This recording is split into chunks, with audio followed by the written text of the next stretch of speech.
pada pertemuan hari ini. Oke, jadi jawabannya kalau ibu bilang geografi, kalian jawabnya di spasial atau di spesial, oke? Oke, mulai ya. Geografi Di spasial to be spesial. Oke, terima kasih.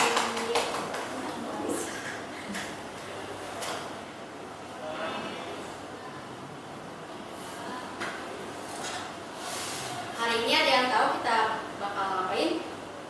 Belajar yang tentunya. Ya, materinya dong. Oh, Materinya ada yang tahu? Belum. Oke, jadi pada pertemuan hari ini kita akan mengulas kembali kegiatan yang dilakukan di pertemuan sebelumnya dengan materi yang sama, yaitu kolaborasi antar wilayah. Kalian kemarin kegiatannya tuh ngapain? Mencari data itu. Oke, cari data ya. Nah, selanjutnya Ibu akan menyampaikan sedikit materi dan memberikan pertanyaan-pertanyaan kepada kalian. Terus setelah itu kalian akan mengerjakan KPD yang sesuai dengan materinya. Ya. Untuk pertemuan kemarin itu kira-kira ada berapa kelompok ya? Ada 5, Bu. 5 kelompok. Satu kelompok 2 orang. Oke, baik.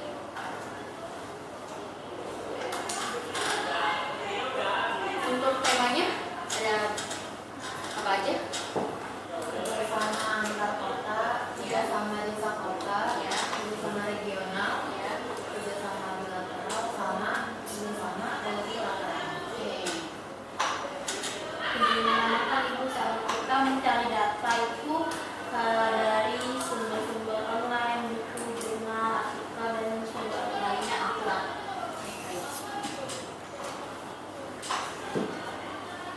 Terima kasih kepada yang sudah menyampaikan. Jadi pertama sebelum kan kalian mencari data ya dengan tema yang sudah ditentukan.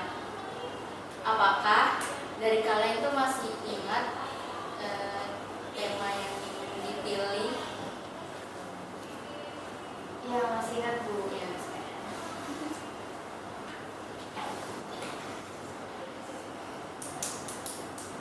nah, selanjutnya tadi tentang data ya. Menurut kalian data itu penting nggak sih buat kita? Penting. Nah, pentingnya apa tuh? Ya. agar dapat diolah menjadi sumber informasi. Oke, sumber informasi. Ada lagi? Informasi yang disampaikan itu bisa akurat.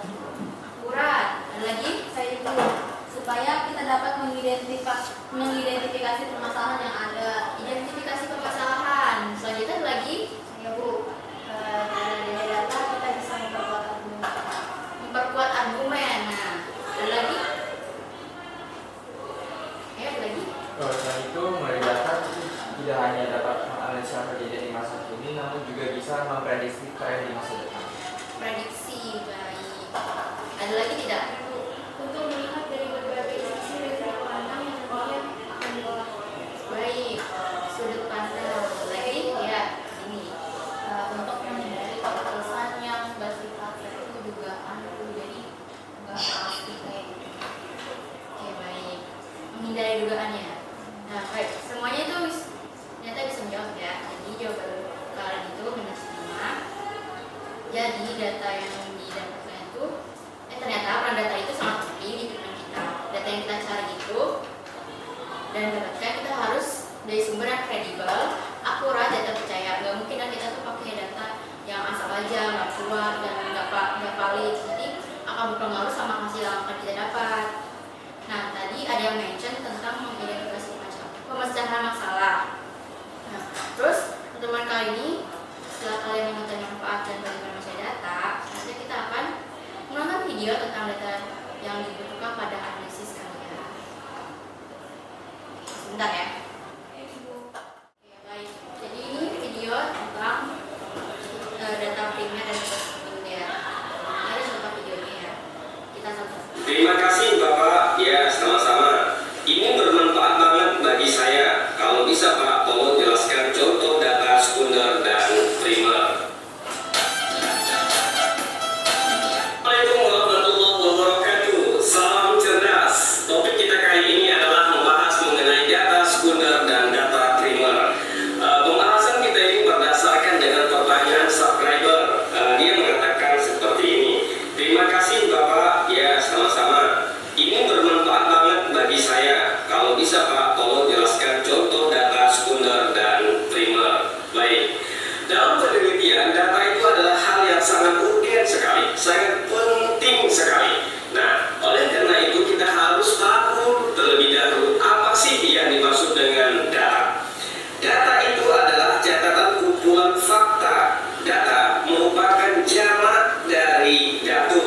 sehingga ketika kita menulis kata data tidak perlu diulang. Contoh, kita menulis data tidak perlu, hanya cukup sekali saja, yaitu data. Kenapa? Karena dia sudah merupakan jamak daripada datum.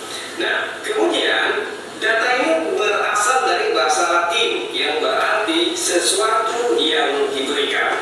Nah, jadi pada saat kita mau melakukan penelitian, kita mempunyai data nih, data yang mau kita berikan, mau kita sajikan, dan data inilah yang akhirnya kita kelola. Baik, paham ya?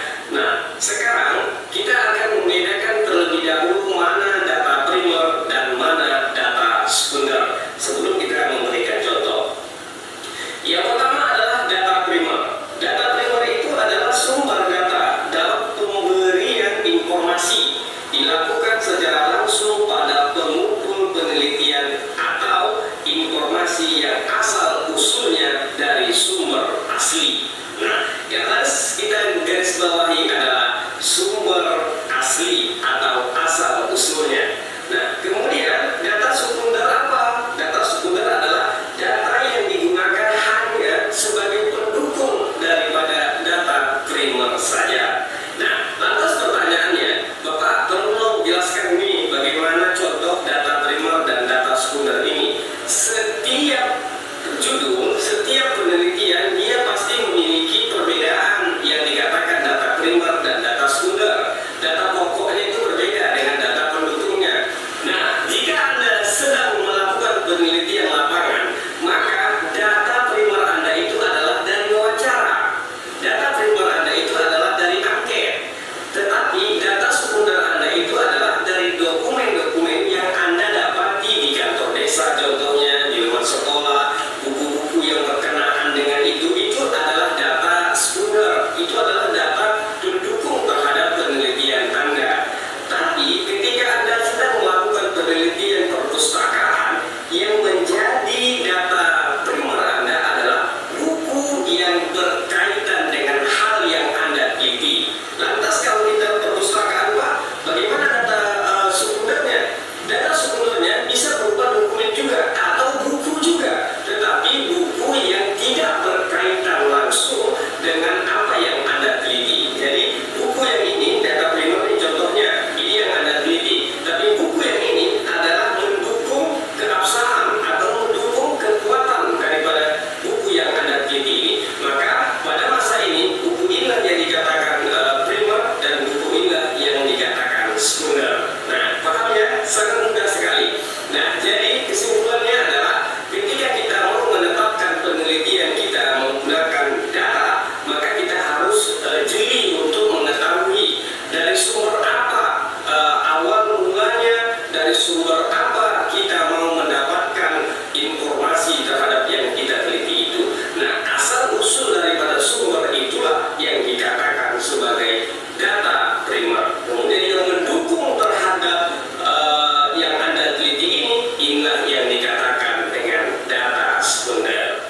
Mudah pahami, dan jika masih lagi kurang jelas, Anda boleh memberikan komentar di kolom bawah ini, dan jika ada pertanyaan Anda silakan, kita akan memberikan jawaban melalui video jika Allah akan melapangkan waktu kepada kita. Tapi kalaupun tidak, kita akan memberikan jawaban melalui komentar saja. Baik, mudah-mudahan channel ini dapat berkembang dengan pesat, dan terima kasih kepada Anda yang telah selalu mengikuti channel ini. Dan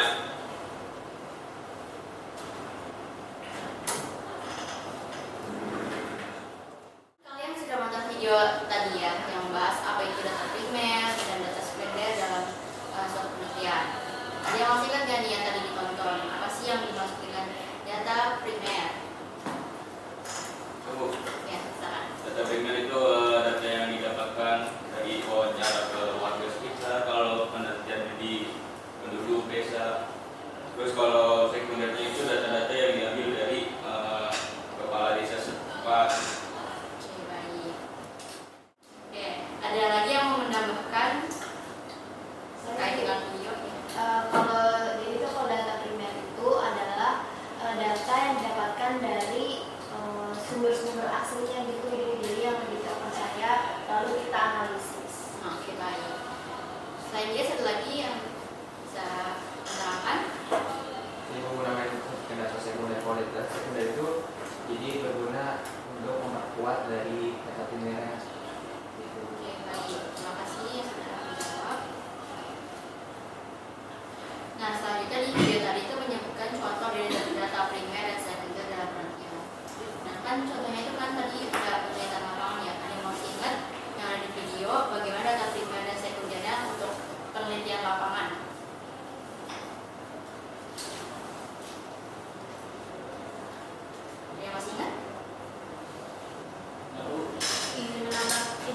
Ibu. Ya. Kalau kalau video tadi itu menyebutkan contoh data primer itu penelitian lapangan itu wawancara, angket. Nah kalau untuk sekunder itu dokumen-dokumen dari kantor desa, sekolah dan buku-buku yang berkaitan. Baik, terima kasih Farah. Izin menambahkan Bu. Silakan Titi. Kalau penelitian perpustakaan itu data primernya buku-buku yang berkaitan dengan apa yang diteliti. Nah, sedangkan untuk data sekundernya bisa berupa buku atau dokumen, tetapi buku yang tidak berkaitan langsung dengan apa yang akan diteliti mendukung keabsahan dari data primer itu. Baik, terima kasih Titi. Nah, sampai di sini apakah sudah mengerti?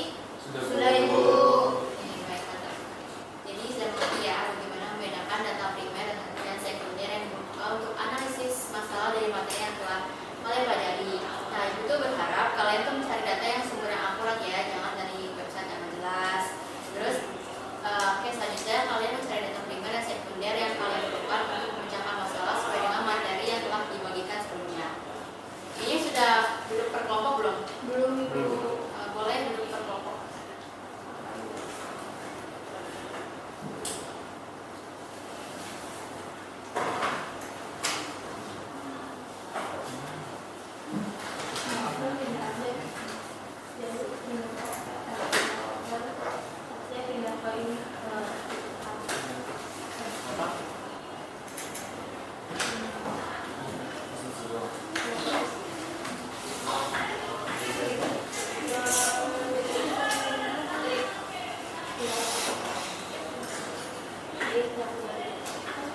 Ini mau buat